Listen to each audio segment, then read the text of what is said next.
Hey guys, welcome back to some more Alice Madness Returns.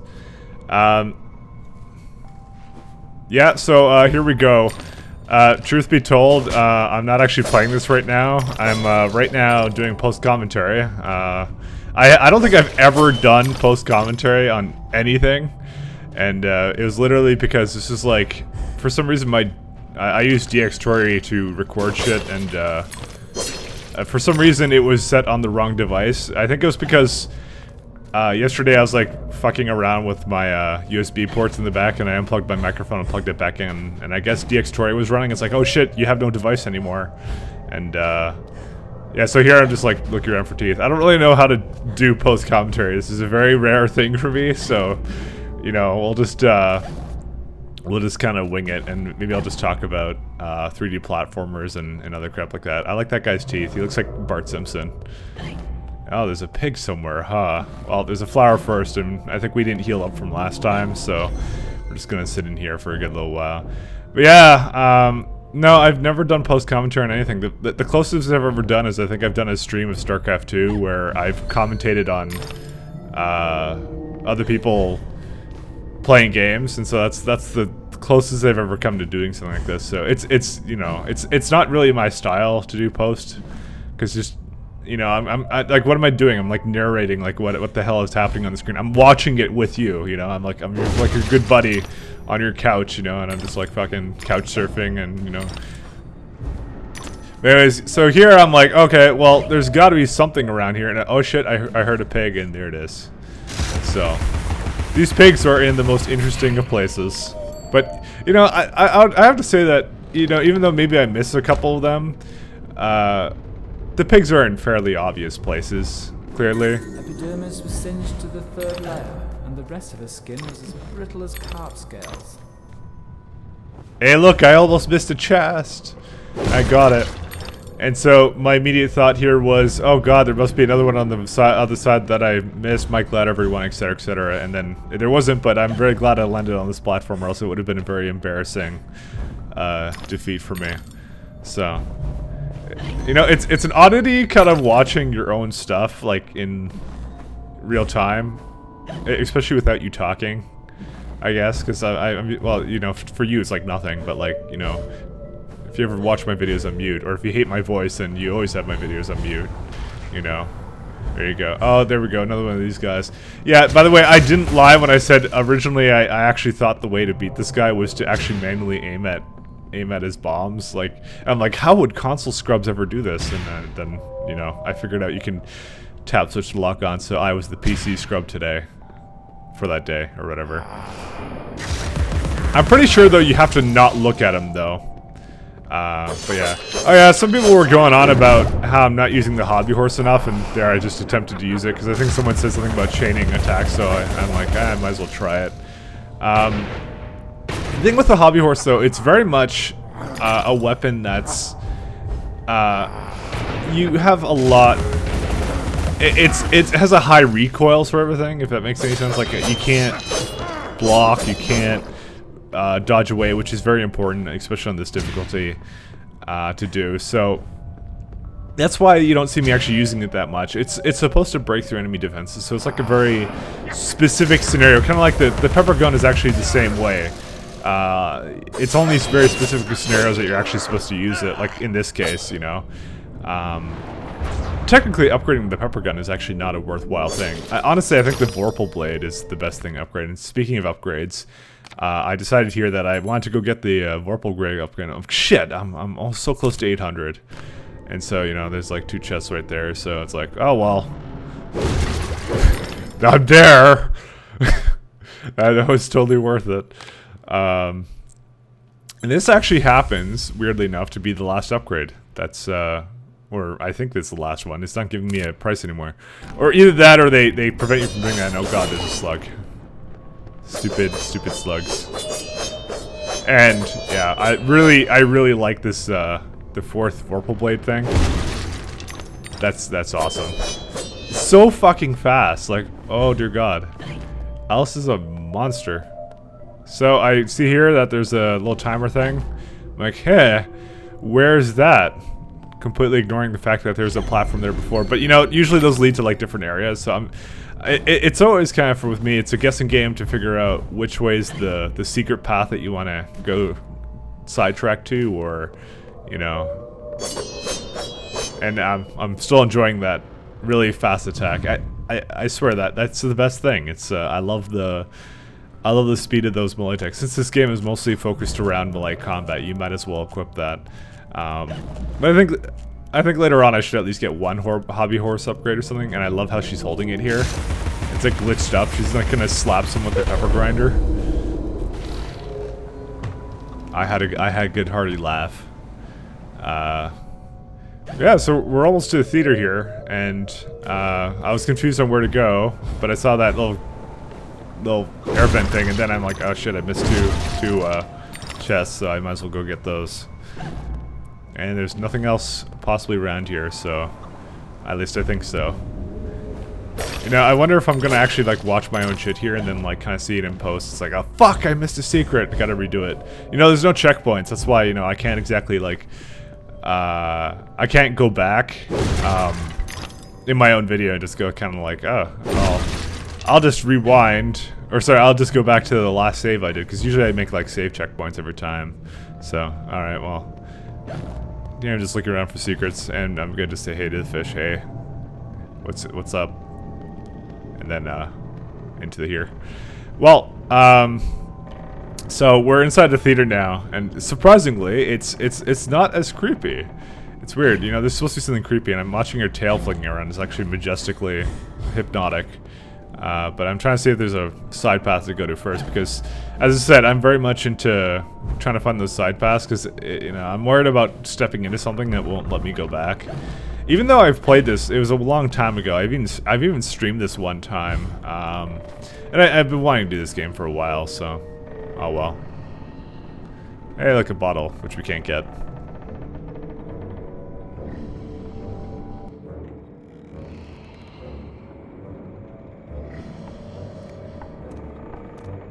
Ah, Alice! Delighted to see you again, my dear. Your arrival is filled with fortunatality itself. Really? I didn't even know. Never mind. My pregnant show is about to pop. It requires only a medicament of your help velocity. I don't have much experience, but I do need to reconstruct my... We can barter. Have a nice screwdriver, nearly new, or a nice hammer if you... There's a train that's corrupting Wonderland, and I'm looking for help to restrain or destroy it.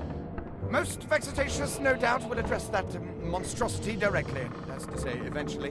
Now, let's intermediate more important matters. Due to a logisterical foul-up, some of the show's requisites need to be gathered. The munificent script needs fetching. The writer's overly imaginative and exploring several endings.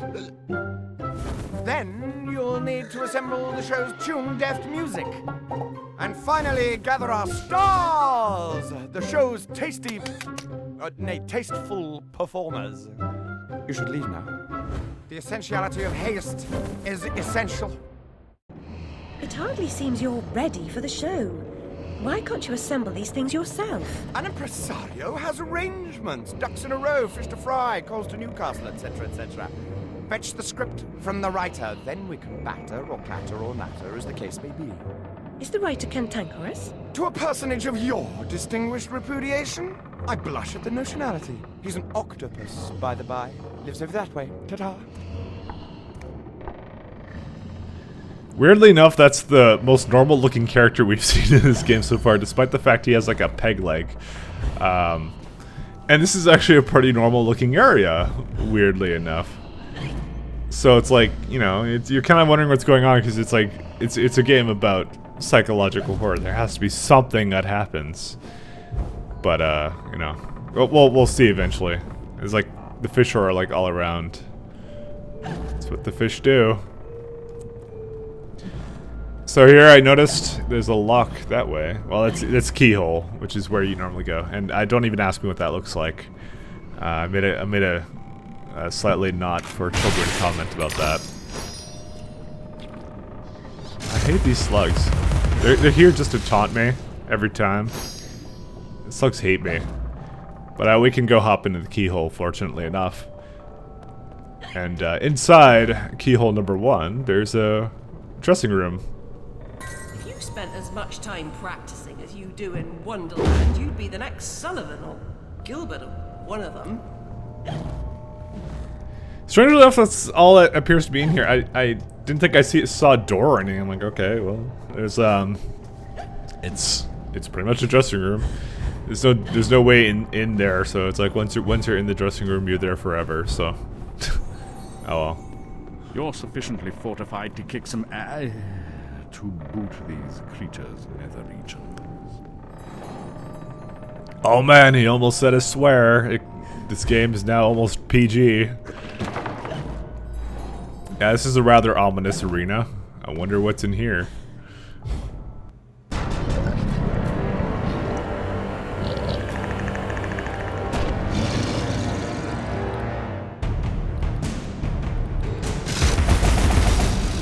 So, I don't exactly remember what I had to do to beat them, so I was just attempting to pepper grind them. Then I'm like, oh wait, he has defenses. Oh well, that's the perfect situation to use the hobby horse. And he's like dodging my attacks and going away from me. So pretty much clearly here you can see that that isn't really working. And I even got hit once, so go me. But anyways, later on, I actually brought him into a corner, and I was hitting him over and over again, so I figured out something was wrong. So over here I kind of went, oh wait, projectiles. You know what that means. Yep, I can reflect them back. Which leaves him very vulnerable to my upgraded Vorpal Blade, which is why I upgraded it first, honestly. The hobby horse would not help here much. Like, it didn't even help to bring him down, right? You'd think it would, and here's me, like, struggling with the controls. So he lost his arm, and he has to run after me now. And now the hobby horse is effective. But, you know, the one place that the hobby horse has to shine is, it's still not effective. There's actually 2 of them here. The other one's just slightly to the left there. This is now telling you how to do the multiple combat thing. By the way, I'm completely and utterly aware that I'm able to put down the clockwork bomb as a distraction. I didn't really feel compelled to do that, so even though they're both firing at me, I'm just kind of like, well, I can handle this. Because you can kind of hear when it's coming. So that guy's like all mad at me now. That guy's annoying.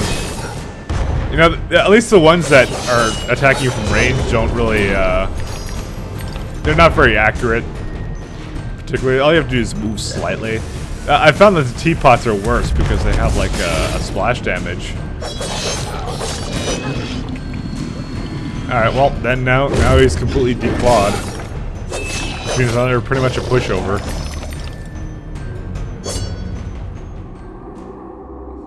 Just making sure I finish the job. And now it just pretty much makes a really clear route of where to go. Oh, look, a giant fish teeth. Hell yeah. I don't think I've described really the platforming controls in this on the mouse and keyboard and how it feels. It's a little bit of an oddity. It's, it doesn't feel bad, but it's not great either. Like, the aiming and the camera sensitivities are actually different. They feel very different. Like, I couldn't do something like how I snipe in most games. I could never play with that with the pepper grinder. It's not sniper weapon. It seems to have like a mouse acceleration thing. Like, it kind of just moves a little bit more towards the direction that you're aiming than. Like, it kind of just has like, it slows down, so it's like it speeds up and slows down despite the fact you're not moving the mouse. And you know, on a controller it probably feels more normal. I know you probably are wondering to yourself, you know, why... People have actually wondered to me, like, they've been going like, well, why are you playing this without a controller? Because this would be the one game you'd play controller with, Mike. And I'm just like, well, I do fine with the mouse and keyboard, so it's okay. I don't really mind it. So this area is going to be hilarious, because here I thought there would be something there, but there's an invisible wall and I couldn't make it back on this platform. But, I just keep going back up, because I want all these teeth. It's just like single teeth, and then I couldn't make it onto that platform, and I'm like, oh well, here we go again. But you know, I don't show you guys that kind of shit. It was what was going on about it. So why am I not using a controller? Well, it's one of those things where it's kind of like, even though this was kind of meant for a controller, I can still do it without one. Like, I'm still pretty good at the game without one. And I'm not having any trouble, and I almost fell here again, but luckily I didn't. And then you think I'm a hypocrite because I do tell people, I'm like, well, why would you ever? Why am I trying to upgrade this? Why would you ever use an FPS game with a like, I tell people don't play FPS games with controllers because it wasn't meant for it, but there's a very clear difference. I mean, Place smells like a ripe distillery with a whiff of halitosis and urine. It's a scent of unrecognised genius. So piss off. More empties than a Dublin brewery. The carpenter sent me. For starters, the carpenter is a pusillanimous, parsimonious, pettifogging moron. That's as maybe, but he sent me for this script. I need... Your needs are shite. I need a drink. Who cares? I need those responsible for my abortive career in chains. No joy. I need to know what love is. The world is mum. Just now, I need a dose of hide and seek. Find me thrice, fair maid. Be quick about it, and we can deal.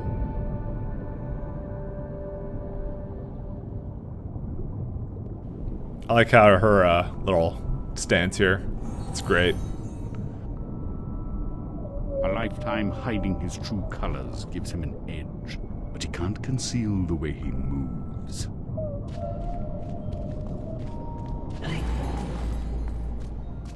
For some reason, the Cheshire Cat is like there forever. Like he always has something new to say.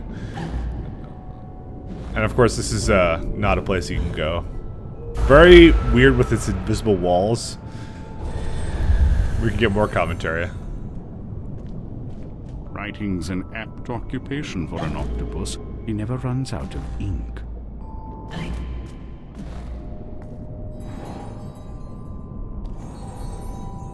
Where the ink flows, the octopus goes. Follow the ink. Well, that's all he has to say. He always has something smart to say. He's an asshole.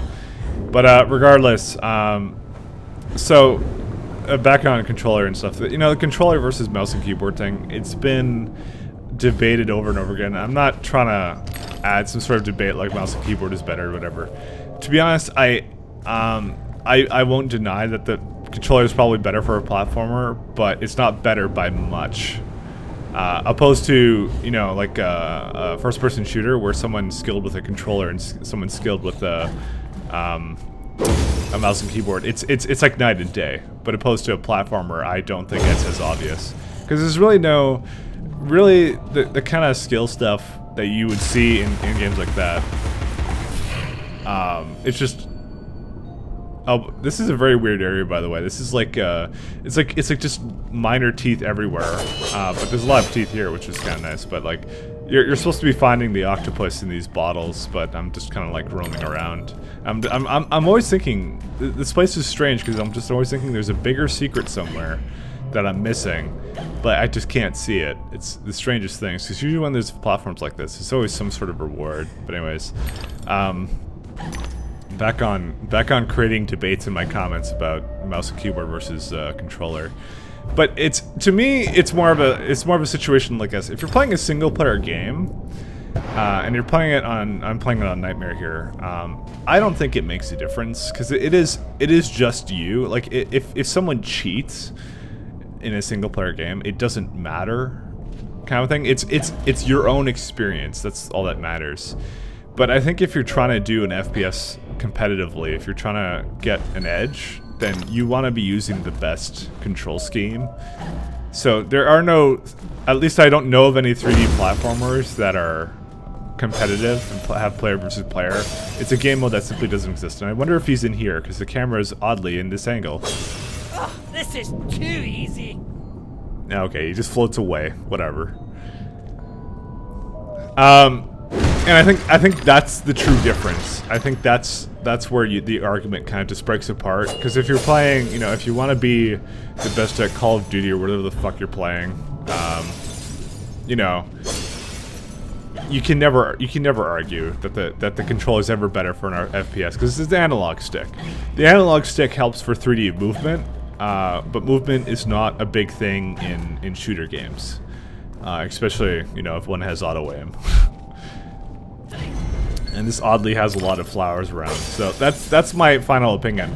And you know, as I said, I'm into 3D platformers. I like the controller for that, and I think that shooters never belonged with a controller, and I think that they should make a controller that's more capable of doing that. Like it's one of those things. I find games to be more fun if they're more balanced competitively. Like it's one of those things, and you say like, well, you're a goddamn tryhard. Well, no, not really. It's more of a situation of you can use what you want, whatever's comfortable for you, but in the end, if you're restricting people, that's a problem. And you know, I like having the option of a mouse and keyboard for a platformer. It's kind of nice because you rarely ever see that with a lot of platforming games. But if you want your FPS or any genre to be taken seriously competitively, you need to have an open choice of control schemes. So here we have another one of these puzzles where you just kind of, I'm like, oh wait, well, I'm gonna hit him with my thing apparently. And I tried to jump over here, and obviously I failed miserably. Yeah, it's slightly embarrassing. I don't really know why I thought I could make that, and unfortunately placed me all the way back here. But fortunately there's a nice platform there. Honestly, my opinion in the end, though, is if it's a single-player game, it doesn't matter what you do. Oh, also, by the way, I saw the hidden platform there now, so now we won't have any trouble getting there. I don't really know why I went into that. It really wasn't necessary. Yeah, but like if you're trying to play, like you know, I think it's one of those things like for a fighting game, you know. If I ever played a fighting game online seriously, I would obviously use a controller, because like what would you say, like, to anyone who's like a fighting game fan, what would you say to somebody who's attempting to play a fighting game competitively with a mouse and keyboard? You're a fucking joke. Well, there you go. Like you just can't be taken seriously, kind of thing, you know. As I said, using the same kind of standard here, it doesn't really make sense. It was the fighting game genre was a platform that was a game genre that started on a controller, so a controller is what it was meant for, and just like FPS is meant for. And I almost missed this. So I don't know, that's my opinion anyways. Oh well. I think I've started a very heated discussion now in comments somehow. Don't take it too seriously, like don't just chillax, you know. Oh, what the hell. To be honest though, I think a lot of the people though that debate this kind of shit are kind of like, how shall I say? I think people try and give a lot of advice to other people who are really no good at this stuff. Like, I know I'm saying it like, I know this is me over here, but you know, I don't pretend to be the best, but like I do try to be at least an above average player in most of the games I play. And you know, like as I said, and like something like my BioShock Infinite stuff, I had a lot of people telling me what to do. They're like, you're not using vigors enough. Well, I'm like, well, I'm trying to win. And they're like, well, maybe you shouldn't try and put on the hardest difficulty to win. I'm like, why wouldn't I do that? That's what I do. I love playing on the hardest difficulty. And let's just go ignore that gold bottle over there. I thought there was a secret in here. I thought that was the other way was the way forward. Oh, you have me now. You won't have me again. Yeah, okay. So that was him. But we gotta get him one more time. He's like heckling you. Yeah, I think I'm gonna stop talking about this because I think I've talked about it for more than half the video. Well, what the hell else am I supposed to talk about? Either way, it's however you want to play your games. I guess, you know, if you have fun, I won't tell you otherwise. And for some reason, I fell down here and clipped through a wall. You know what? I will say this: I'm not a PC elitist neckbeard. I'm not gonna go like, you know, my neckbeard grows 3 inches every time I tell someone that they should drop their filthy controllers and whatever. I guess we're done here for now. Next time I'll actually have real-time commentary, I hope. So, see you later. Bye.